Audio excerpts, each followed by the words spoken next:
Hello, welcome to this episode of Talking About Rock, sponsored by our friends at School of Rock. From young child to adult, they have a program for you. Their patented systems are second to none. Check out their locations in Rochester and Buffalo, New York. Here, we're so happy to bring you rock interviews from around the globe. We're always available wherever you get your podcasts and on all the streaming services. You can subscribe to our YouTube channel so you don't miss an episode. Check us on our website, talkingaboutrock.com, and follow us on our social media. Today we have for you a music marketing master. Michael Brandvold is a freelance music industry consultant. Having launched Michael Brandvold Marketing to leverage his years of experience to provide direction to large and small clients in areas of online and social marketing, as well as e-commerce and customer acquisition and retention. He's a self-taught master of HTML, and he's launched websites for Paris Records, Creative Communications, Sportmart, and Montgomery Ward. But it was his KISS fan site launched in 1995 that was changed his fortunes forever.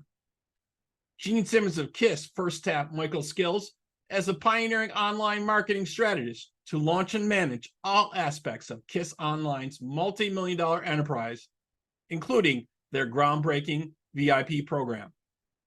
Michael's also managed the online efforts for Motley Crue, Rod Stewart, Ozzy Osbourne, Madonna, and Britney Spears, just to name a few.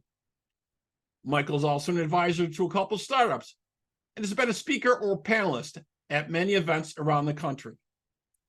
He's also the host of the Music Biz Weekly podcast and the KISS podcast, Three Sides of the Coin. We are very happy to have him with us to give us his insights on the music industry today. Coming up next, Michael Brandvold on Talking About Rock.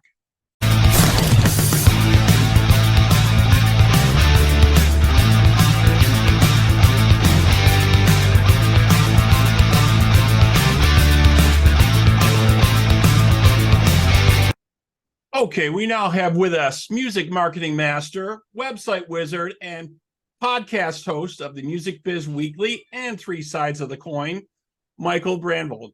Michael, welcome to the show. How are you? Thanks for having me. I'm doing great.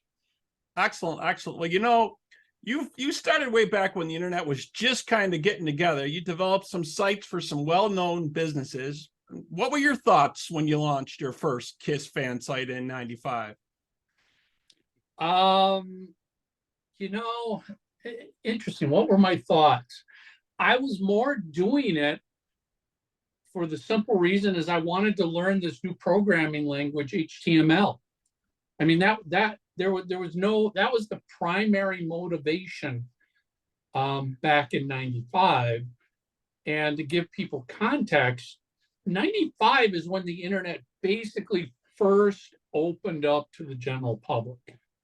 It had been around for years, but it was more of a government educational system. And the US government kind of said, okay, we're going to allow it to be commercialized. And there were no books, there were no classes, there was no software, there was nothing. I think maybe there was one browser. Mozilla was the browser that was available at the time. So I was working as a network administrator, and my job is to stay up to date on technology. And there was this new language called HTML. So, all right, what is this? Is this something I need to learn about? And I dug into it. And, hey, it's what you use to build websites. And I figured if I'm going to teach myself how to do this, because again, there are no courses, there's no schools, there's no classes. Right. Back when it started, there was none of that. Yeah. There was literally, you couldn't walk into a Barnes and Nobles and find a single book about the internet, let alone how to write websites.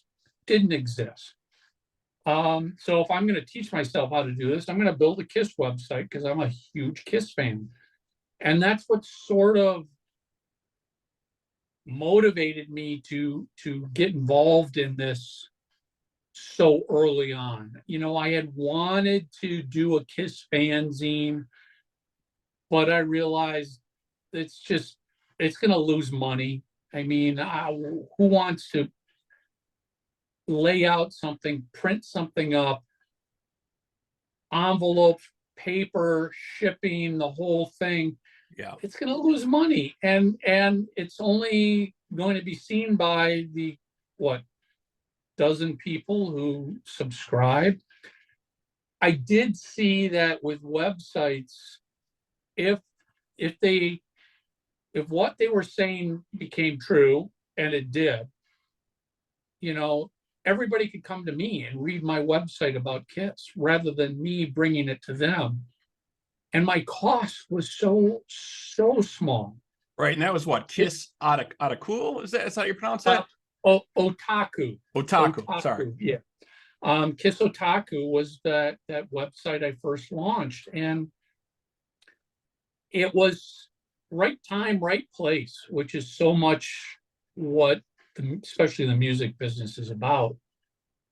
I launched that in 95. Well, we know in 96, KISS did the reunion tour, and it's just been skyrocketing ever since. So just the perfect storm for you. Definitely. It was the perfect storm. You know, I was at the birth of the internet. I had one of the very first KISS websites ever built. They exploded. It exploded to the point where by 98, I had been offered a job to work with KISS and build their website for them. Yep. So Gene Simmons himself gave you a call, reached out personally, and asked you to be like the director of their web services. He basically, I had worked a little bit with him prior to this on the History 2 book. He had me gathering material from the internet, having fans mail stuff to me, and then I would gather it all, organize it, and send it to Gene. So I'd done a little work with him. But yeah, he called me and basically was like, Mike, I got a business proposition to talk to you about. You know, we want somebody to build a website for us. Would you be interested? And I said, yeah, I'd be interested in talking about it. I didn't immediately say yes because I had a full-time job that was paying well and had benefits and everything else. So I wasn't going to go work for KISS just because how cool would it be? But he basically said, we'll call Doc McGee, their manager, and see if he can make something work out here. And that was August of 98. And by October of 98, I had quit my job and moved to San Francisco and started a job where I built kissonline.com, built it and ran it for him. Yeah, and you managed that into a multi-million-dollar enterprise and over 500,000 visitors a month now. And I mean, they're such a recognizable brand. I think they kind of understood their brand a little bit, but this really set them apart for sure. Yeah, I mean, they were, you know, again, 98, very early days of the internet. You know, to get on the internet actually back then, you had to dial up your local ISP. For many people, they were doing it through AOL or Microsoft or I don't know, you know, there's probably a lot of regional ISPs, but they were one of the very first bands. I think David Bowie and Megadeth were right around the same time that launched their own branded ISP. So that's what KISS Online started out as an ISP. You join KISS Online, you call our phone numbers, we get you connected to the internet, and it gives you access to this website with all this content that we're going to provide you. Yeah, a lot of branding, different names I know started portals kind of like that to do that. I know Star Trek had the same type of thing. They had an online service. But so you kind of went a couple steps ahead too, and you also went on, got some podcasts going. You have one of the top KISS podcasts, Three Sides of the Coin, as well, where you discuss the band. Yeah, you know, I did my first podcast, the Music Biz Weekly, in 2011, and I'm still doing it. But around 2012, Tommy Summers and I have been friends for many years. And I was back in Minnesota where I was born and raised, and he lives. And, you know, we were just having a drink, and he's like, Mike, if you ever want to do a podcast about KISS, let me know. And at that point in time, it really didn't interest me. I run KISS Online. I dealt with all the fan bullshit that goes on in the online world. And I basically said, I don't know, I'm not feeling it right now. I said, but if I wanted to do it, we have to talk about the fans. We got to talk about the good part of the fans, but we've got to talk about the crap fans as well. The bullshit that lives out there in fandom. And it's not unique to KISS. I mean, every major brand property has the good and the bad.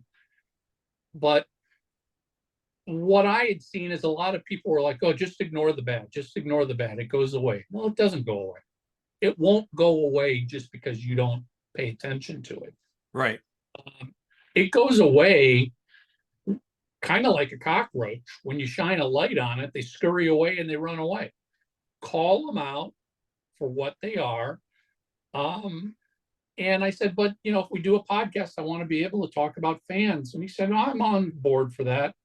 I don't know, a couple months went by, and I got in touch and I said, Tommy, let's do this. Let's do a podcast. Let's just talk about what we want to say. This isn't going to be a factual show. This isn't going to be an objective show. This is going to be a show completely commentary, completely opinions. It's us. It's us speaking about what we like and don't like. And as long as we can be honest about that, I'm on board. And, that was in 2012 when we started Three Sides of the Coin. And again, it's still going strong. It's, a very opinionated show. It's the three of us, four of us, depending on who's on, talking about what we like and don't like. And we are not implying that what we like is right. We've always said, this is just our view. Right. And we got no problem if somebody wants to like something differently. But it's just what we like. And I think that was refreshing to the fans. Like, okay, somebody's finally saying what I'm thinking as well. But most people are afraid to call them out. And it's like, no, we're going to call it out. We're going to say what we love and we're going to say what we hate. And you know what? We don't love everything that KISS does. We don't hate everything KISS does. But I think as a fan, you have to be able to say, I don't like this and I do like this. And it doesn't make you any more or less of a fan by saying that. Right. Everybody should pretty much be able to have their say in an adult type of conversation. That's basically what it comes down to. You have the right to your opinion, but let's talk about it in a reasonable type of fashion. And the podcasts that do that are very popular with folks. That really strikes a chord with them for sure. Yeah, it definitely does. I mean, again, I think it connected with the fans, and that, we hear from fans all the time. You are like you're one of my best friends, because I never had friends growing up that loved KISS like I did. So I could never talk to people about what I loved, what I hated, what makes me mad. I hear that from a lot of KISS fans. Yeah, definitely. Yeah, we get that all the time. They're like, I scream at the screen because I agree with you. I scream at the screen because I disagree with you. Because they don't have anybody else to scream at. Right, exactly. So not only that, but you're also instrumental in developing and executing the VIP Platinum ticket program. You were the first to get in on doing this for bands, to doing the ticket program. I think it was for the KISS 2003 tour, and that achieved 100% sellout. So I mean, this is something that all the other bands have kind of latched onto and do now, but you were the first to come up with this. Yeah, I mean, again, it was back in 2003. VIP meet and greet programs didn't exist back then. I mean, online ticketing purchase fan clubs barely existed. Some bands were giving you early access through their online fan club to Ticketmaster, but nobody was doing the VIP programs that we all see everybody doing. And what basically brought that on was just before the KISS Aerosmith tour in 2003 was announced, KISS's management reached out to me because I'm running their website and said, do you want us to hold any tickets for this tour for the website? And you know, I knew that holding tickets by a band meant these were great seats. The band has access to hold incredibly good seats. Right. And in the past, they hold them for press, for friends, for family, for industry, stuff like that. Right. The past, they didn't sell them. But I was like, yeah, hold them. They're like, well, you know, we need to know within about the next week what you're going to do with them, because otherwise we've got to release them back to the promoter. Because again, if you're not going to use those tickets that are being held, they put them back up into the general public on sale because they're great seats and they will sell. And I just started brainstorming. I'm like, you know, as a fan of KISS, what do fans want more than anything? Right. To meet the band. We want to meet the band and we Right. want to get a photo with the band. Right. And we want great seats. Because, I mean, I remember during the reunion tour in 96, fans were paying scalpers in excess of $750 just for the ticket to Right. get into the front. Now, you know, there you can have a lot of discussion on what's right or wrong about this, but the bands never saw any penny of that $750. Right. They got the $50, the $75, whatever that ticket was. They never saw any of the upside on that. Plus, let's be honest, you don't know if that scalper is scalping a legit ticket, a fake ticket, you know, fans. Right. I mean, I've heard stories of fans who've gotten screwed. Oh, yeah, that's not a real ticket from Ticketmaster. That barcode doesn't work. You can't get in. You're out your money. So I was like, well, okay, if we could guarantee them tickets in the first or second row, which the band could do because it's their ticket hold, and we could arrange a meet and greet with the band to get a photo with the band. And because I worked for the band's merchandising company, I was like, well, we could create an exclusive t-shirt that you only get by buying this. And it's going to cost us next to nothing. We're the merch company. Right, right. And, you know, hey, we'll give them a free tour book. Again, we create the tour books. It's the cost of a tour book is next to nothing for us. Right. That's something they don't do at a lot of shows anymore. You don't get a tour book and they don't sell them anymore at a lot of shows, I've noticed, you know? Yeah. Yeah. I mean, it's expensive to do printing like that. So, but, you know, I was like, okay, if we could do all of this, I think it would be worth X amount of money. And when I first pitched the idea back to Doc McGee, my thought was it was going to be a photo with KISS out of makeup.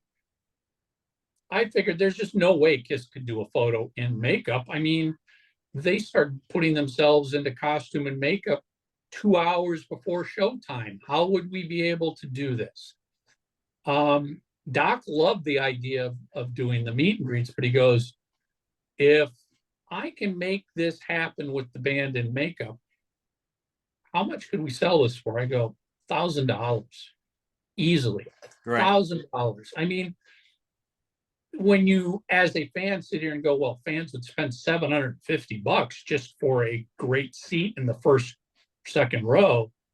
You're telling me they wouldn't sit there and go, gee, for an extra $250, I get to meet the band and get a photo with them. Right. Which, let's be honest, didn't happen. No, and again, it didn't happen because they were getting into costume and makeup 2 hours before show. They would meet industry people and friends and family, but they never did real fan meet and greets because it just wasn't part of their backstage workflow. Right. And Doc said, I'll make it happen. And he came back and said, yeah, band will do this in makeup before the show, with everything else. And I go, great, I think this will sell for $1,000. Now, that's just my gut. No band had ever done this before, so we didn't know, will fans revolt at such a dramatic upsell, Right. or will they love it? So, we quickly put these up on the KISS website merch store. And when the tickets went on sale for the Aerosmith tour, we were all just like, what's going to happen? Are we going to sell them all? Or are we going to, take them down because nothing sold? And within minutes, we sold, there were 25 $1,000 meet and greet tickets per show. And that was a 60-date tour, and we sold them all out within minutes. Amazing. And we were like, okay, fans like this. Yep. Fans we know we've got something. It worked. Now, what we didn't anticipate were fans coming back and buying them over and over and over. I mean, my thought was, it's $1,000. Right. You did it once. You've been there. You do that once. That's a once in a lifetime thing you do as a fan. But no, we quickly saw fans were buying one. They'd get their photo with the band. They'd go home, blow that photo up into a poster, buy a second meet and greet, meet the band, and get the band to autograph the poster that they just had created from a previous meet and greet.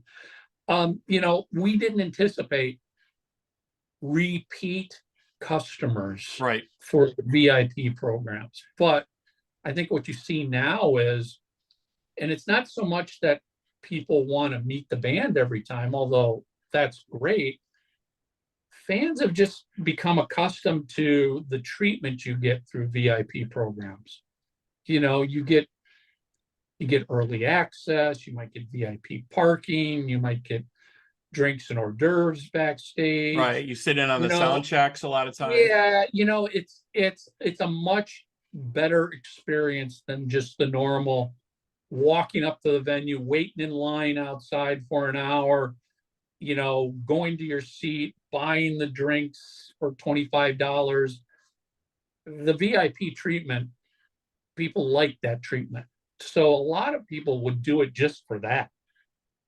Yep, definitely. And you've done this for lots of other artists. You did the VIP ticketing program, and you managed the online branding for folks like U2, Motley Crue, Rod Stewart, Madonna, Ozzy, Dream Theater, Alice Cooper, Jessica Simpson, Britney Spears. I mean, the list goes on and on. Everybody saw what you were doing here and realized you had something big.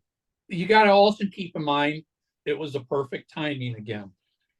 2003 was basically when record sales had died.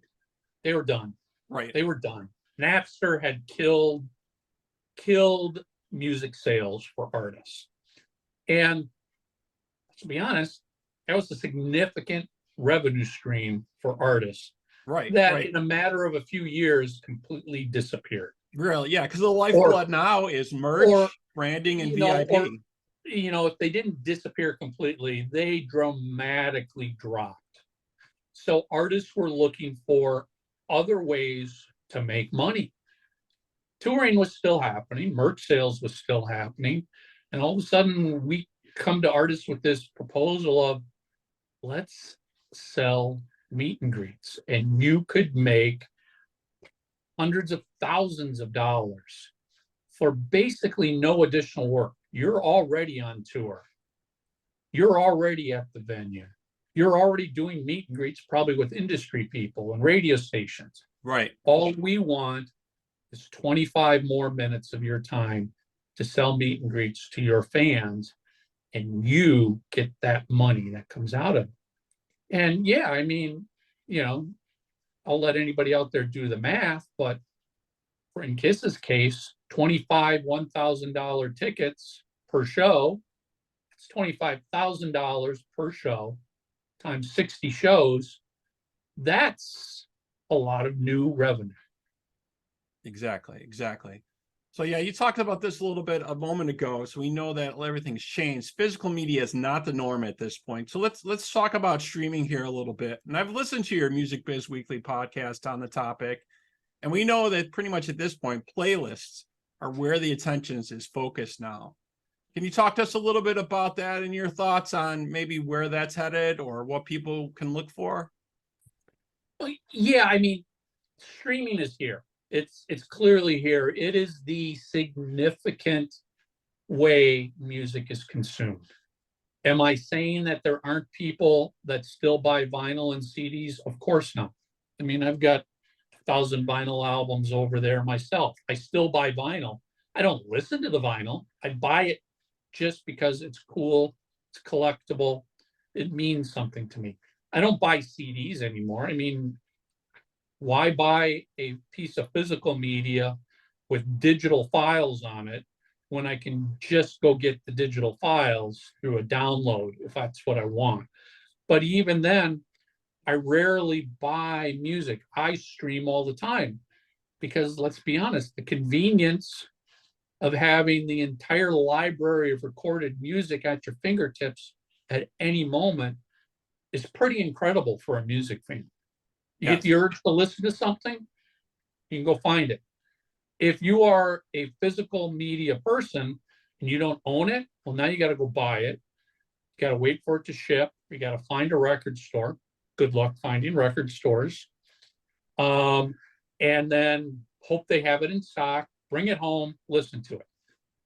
At least with CDs, they're a little more transportable. You can listen to it in the car. You can listen to it on the go. Try listening to vinyl anywhere but wherever your record player is. Right. And exactly. again, I've got a record player, but vinyl is about the experience of listening. It's not about the convenience of listening. Exactly. So streaming is here. It's here to stay. And there is millions of dollars a day being made from streaming. Streaming, and some real basic facts for people. Streaming services do not and never have and never will pay the artists directly. They never do. They pay whoever owns the music, right. Whoever has the rights to the music. And in many, many, many cases, the rights holder is a record label. Right. So, and this is no different than back in the 80s when you walked into Tower Records and you bought a KISS CD for $18. Tower Records doesn't pay KISS. Tower Records paid the record label. Right. The record label is responsible for paying the artist after that money comes in based on many factors, but some of them include, first of all, what was the contract you signed with that label? How much money did that label advance you? Has that label spent millions of dollars in marketing you? All of that money the label gets to recoup, which is basically a word that just means they get to take all the money off the top from all sales, right, to cover the money they spent giving you money to record the album, go out on the road and tour for that album, market that album, support that album. They get to recover all of the money they spent before the artist gets to see a single penny. Once that money's recouped, then the artist can start seeing money. So what a lot of fans don't understand is, somebody might cry, oh my God, I got 1 million streams and I got a check. I didn't get any money, or I got a check for $12. Spotify sucks. It's not Spotify. Spotify is pretty much following the same financial terms as like Apple iTunes was, where 30% of the sale is kept by the retailer. Right. 70% of that sale goes back to the rights holder. And again, let's just use the example. When you bought that $18 CD at Tower Records, they probably bought that for $10 from the record label. So they're keeping $8 of that off the top. The rest of it's going back. And they may even keep less of it, depending on what the wholesale cost is. Right. The rest of it goes back to the rights holder who sold it. So streaming services never pay the artists. Right. The rights holders are literally making millions of dollars a day. Exactly. In streaming revenue. Yeah. Is that revenue making it to the artist? It's no different than it was 20, 30, 40, 50 years ago. I mean, and I think that's why we've seen so many catalogs within the last couple of years change hands, and they're buying this catalog and that catalog. Artists just sell their whole catalogs now to whoever. You know what I mean? They get the payment for the catalog and then they'll sell it. Give me the money up front and I don't have to worry about it. I mean, it's financial security. It sets your family, your kids up for the future. But, it's just a big misunderstanding that streaming screws the artist. Streaming pays the rights holder. The rights holder pays the artist, and the artist signed a contract with the rights holder. If you are not getting paid as an artist, the first thing you need to do is read the contract you signed, because I bet most of them never did. See what it says in there. And then ask your label, how much are we unrecouped? They may come back and go, well, you still owe us $250,000. You're never going to make money. Right. Because they're going to take the first $250,000 and put it in their own pockets. Exactly. So we see so many new bands starting out. They're really not sure how to merchandise themselves, or maybe don't understand stuff about streaming and some of the stuff you explained. Thank you so much for going through all that for our listeners. But would you have maybe any advice for new bands and artists starting out? What should they maybe concentrate on and focus on as they get into this? Well, I mean, first, you got to focus on fans. You're not going to be able to sell a single t-shirt or stream a single song if you don't have a fan base. And streaming services are not designed to find you fans. None of these services are built to do the work for you. You got to do the work. You have to go out and find a fan base and get that fan base to join an email list, to subscribe to YouTube, to follow you on Spotify, whatever it is that you've got out there. You have to find fans and get them to follow you. Basically, that then creates an audience for you to talk to when you've got something to promote. Right. Otherwise, you've got a brand new album, but you've got no fan base. Who are you talking to? You're talking to an echo chamber. There's nobody out there listening to you when you say you've got a new album out.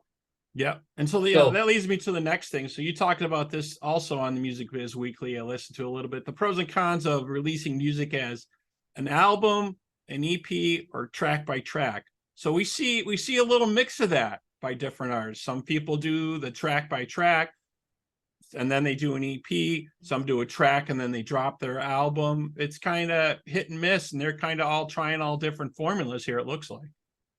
Yeah, I mean, sadly, what happens a lot out there is, and this is especially amongst newer bands, newer artists, they're looking for the magic bullet.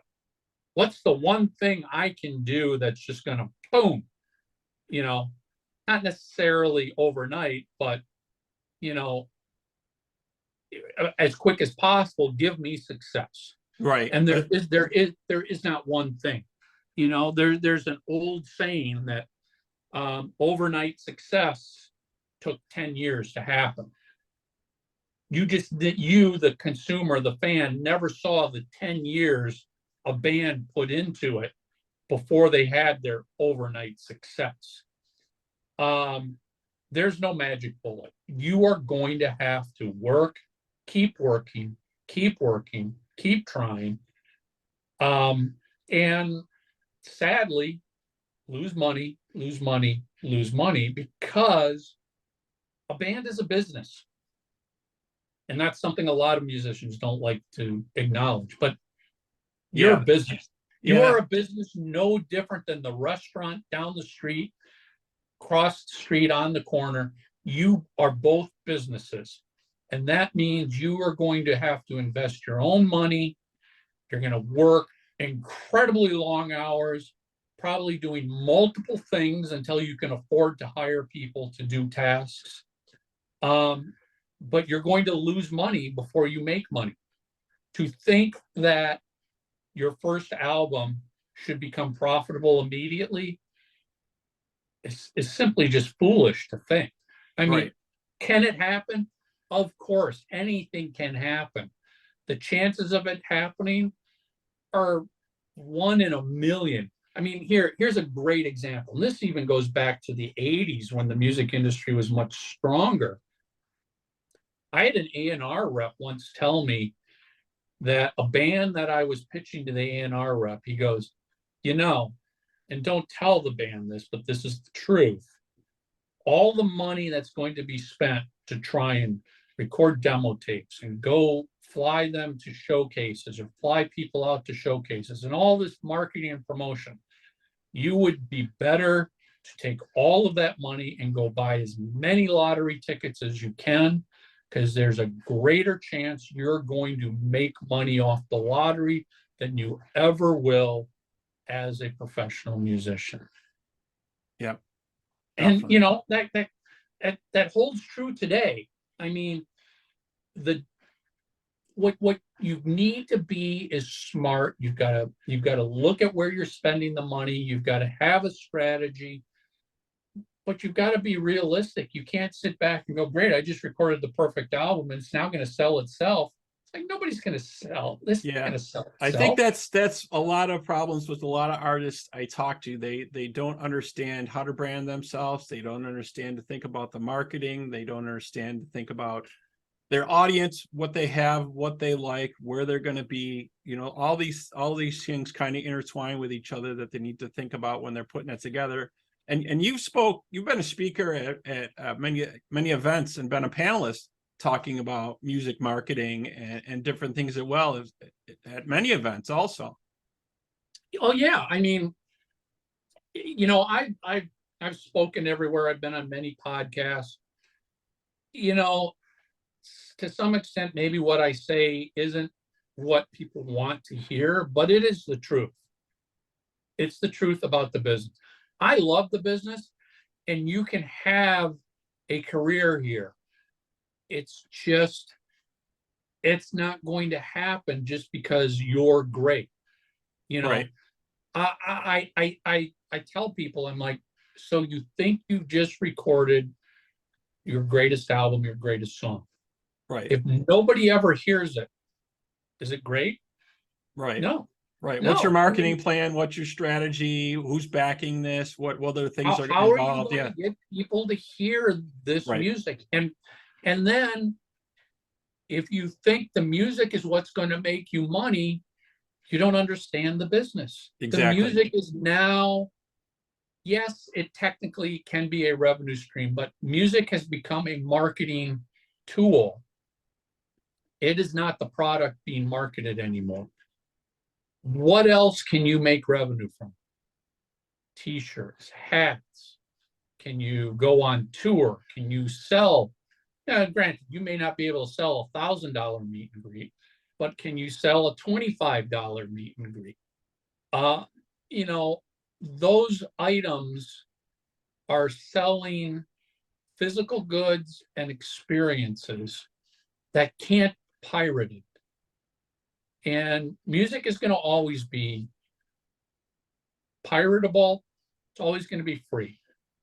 Whether I like it or not doesn't matter. It is the business we are in. You can sit here and cry and scream all you want, but at that point, you're just, you know, grandpa sitting on the porch yelling at the kids to get off the front lawn because I remember the good old days. It's like, it's not coming back. The Yeah. genie's not going back in the bottle. Music is what it is now. You've got to sell physical. You got to sell experiences. You've got to always be looking for other revenue streams. And that music you just recorded is a way to market those other revenue streams. Exactly. So if an artist wants to contact you or you want to assist them with marketing, or where should they reach out to? At your website? Yeah. The easiest way is just to go to michaelbrandvold.com. That's BRANDVOLD, michaelbrandvold.com. I got a contact form on there. It's got links to all of my socials. I'm pretty easy to get in touch with. It has a breakdown of all the various services. I've worked with unknown, small, brand new bands, and I've worked with major international recognized artists. What I will say is you got to be honest and come with some kind of a budget. You are not going to get people to work with you for free or just because you've got great music. This is it's the music business. It's a business. You've got to be willing to invest money into your career to move it forward. Exactly. You folks should be listening to the Music Biz Weekly podcast with Michael on that. A lot of great stuff on there all the time. Also, his 3 Sides of the Coin podcast for all the big KISS fans out there. Great stuff all the time. Michael, thank you so much for joining us today. All your information, it's been great. Thank you so much for your time. Thank you so much. This was awesome. All right, we'll speak to you again soon. Take care.